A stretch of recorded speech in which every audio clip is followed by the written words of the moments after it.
limpide et brillant.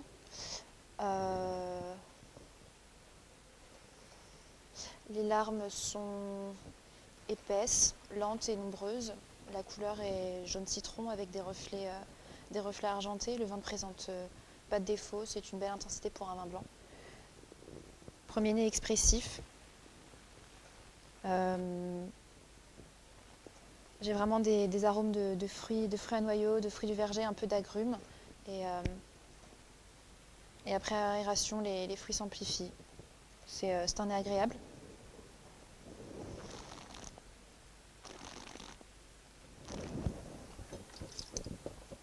Et subtil. J'ai une très belle entrée de bouche,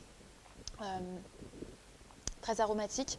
C'est un vin qui est dense, ample, structuré, avec de beaux arômes toujours de fruits à noyaux et aussi de fruits du verger plutôt sur la poire. Je perds un peu le côté agrume, j'ai un peu de boisé qui arrive, donc je pense qu'il y a un petit élevage dans le vin. Donc c'est un vin très agréable, je pense que c'est possible que ce soit un Pessac léognan blanc, que je trouve vraiment très bon.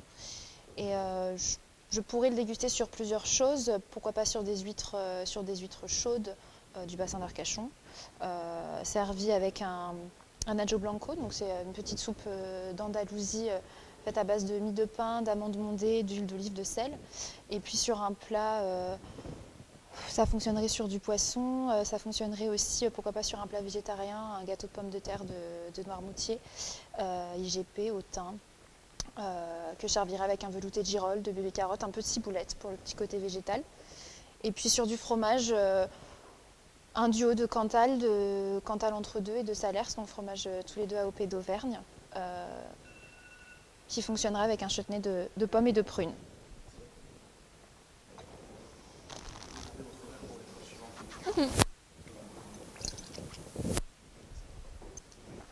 Très bien.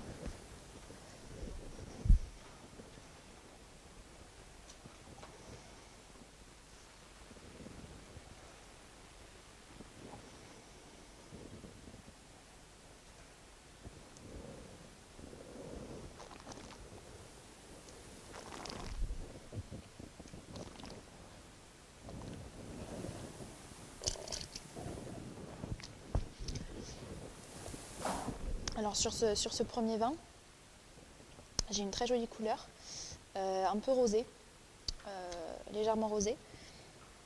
Alors j'ai un premier nez un peu fermé, mais très fruité. Et j'ai par contre en bouche, j'ai une sensation un peu pétillante, donc c'est assez particulier.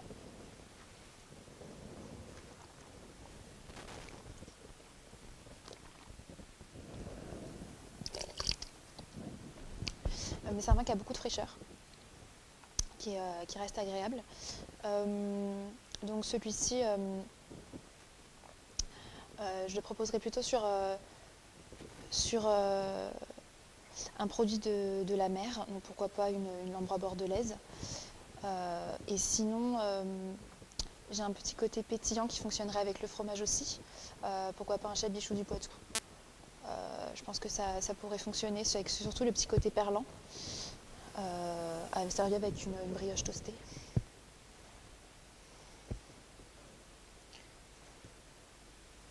Donc je pense qu'en fait ce sont deux vins rosés complètement différents. Peut-être celui-ci un rosé vraiment de pressurage et celui-ci un rosé de saignée. C'est la sensation que j'ai parce que celui-ci est beaucoup plus sur le fruit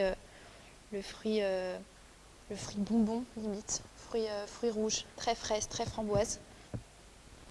Et pour le coup, rien qu'au nez, je vais le déguster, mais c'est un rosé qui peut convenir déjà sur un dessert, sur de la fraise.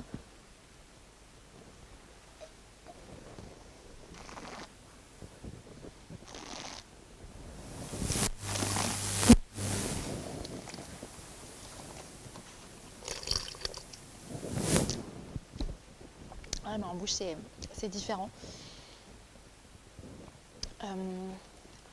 Il y a quand même de la tension dans ce vin, pas mal de minéralité, c'est un peu particulier.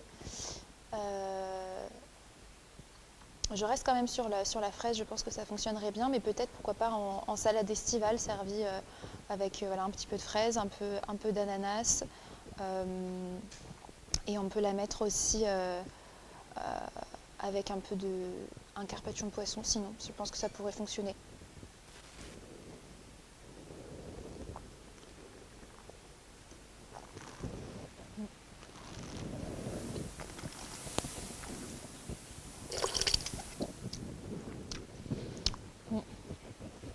Ouais, bon. Après, sinon, pour comparer les deux, je pense que voilà, on est sur deux vins de rosé. J'ai une préférence pour le plus foncé, que je trouve vraiment rafraîchissant, très bien équilibré, très agréable. Et c'est pour ça que tout de suite, j'ai du mal à un carpaccio de coquille Saint-Jacques pour vraiment retrouver cette fraîcheur. J'ai un peu de notes végétales aussi. Les deux sont vraiment très différents.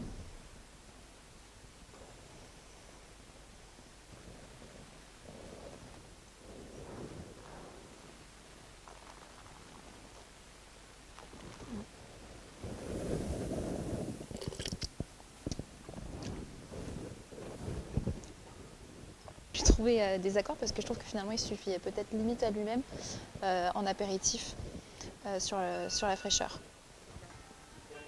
Après, dans notre département, on a le magnifique bassin d'Arcachon. Donc, j'irai si vous avez la voiture ou je pense que vous trouverez des bus. Sinon, pourquoi pas donc aller visiter tout le bassin. Donc, bien sûr, s'arrêter pour manger des huîtres. Et puis, s'il fait beau, peut-être profiter d'aller mettre les pieds dans l'eau. Il commence à faire beau. Et puis après, je vous conseille aussi peut-être de remonter le bassin, donc de partir d'Arcachon et puis pourquoi pas aller jusqu'au Cap Ferré, faire la totalité du bassin. Et puis du Cap Ferré, vous pourrez voir la magnifique dune du Pilat, que vous pouvez aussi monter à pied si vous en avez le courage. Voilà, donc c'est les deux activités que je peux vous proposer. Après sur Bordeaux, vous pouvez bien sûr aller visiter la ville de Bordeaux, c'est une très très belle ville. Et puis profiter des voies vertes, louer des vélos, pourquoi pas, pour faire un peu de sport. Alors après, bien sûr, Bordeaux est très très très très connu pour ses vins, donc vous pouvez visiter des châteaux, des domaines viticoles.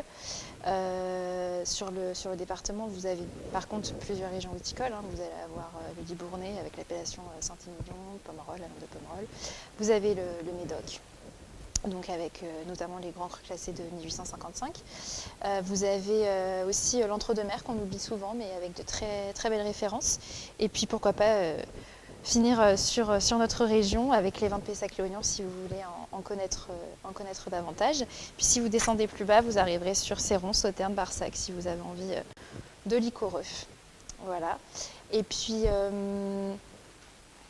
par contre, ce que je peux vous conseiller, c'est d'appeler avant les domaines. Parce que surtout en cette période de Covid, on n'est pas forcément reçu. Donc n'hésitez pas à appeler avant et puis c'est toujours mieux comme ça, ils peuvent préparer votre venue, votre arrivée et vous préparer une belle dégustation. Est-ce que vous avez d'autres questions?